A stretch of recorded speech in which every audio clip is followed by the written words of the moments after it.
ئەگەرچی پێشکەوتنی تەکنەلۆژیا لە زۆرڕووەوە ئاسانکاری بۆ مرۆڤایەتی لە سەرتاسەری جیهان دروست کردووە، بەڵام لە زۆر ڕووی دیکەشەوە زیانی بە مرۆڤ گەیاندووە.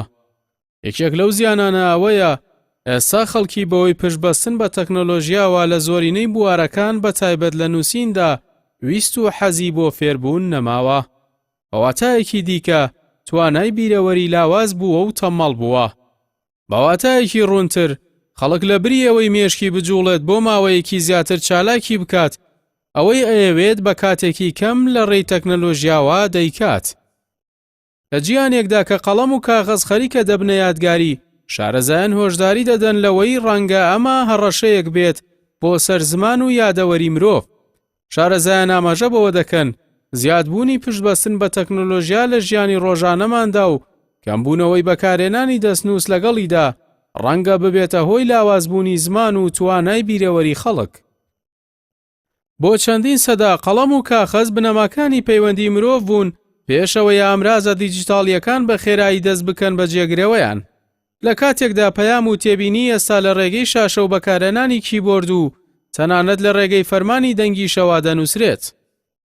ئاوتەریب لەگەڵەوەشدا پسپۆڕان هۆشداری دەدەن ئەم گۆڕانکاریە لە ئامرازەکانی نووسیندا دەبێتە هۆی دابەزینی بەرچاوی توانای زمانەمانی و بیرەوەری تاکەکان.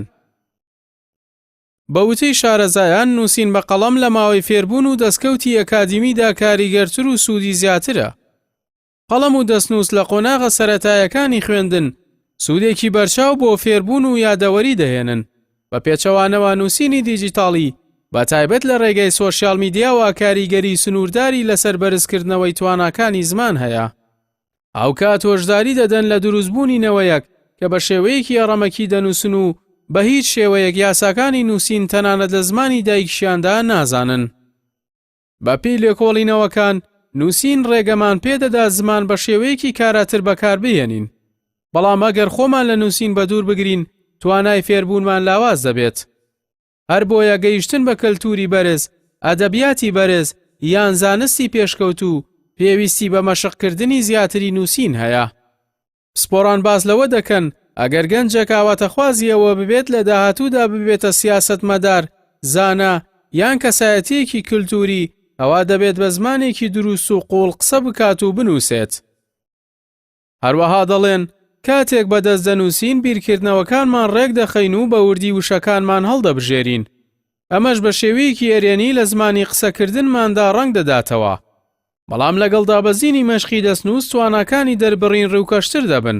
ئەمە شوا دەکات بیرەوەریەکان ئاڵۆزتر بن و نەتوانرێت گوزارشتیان لێ بکرێت.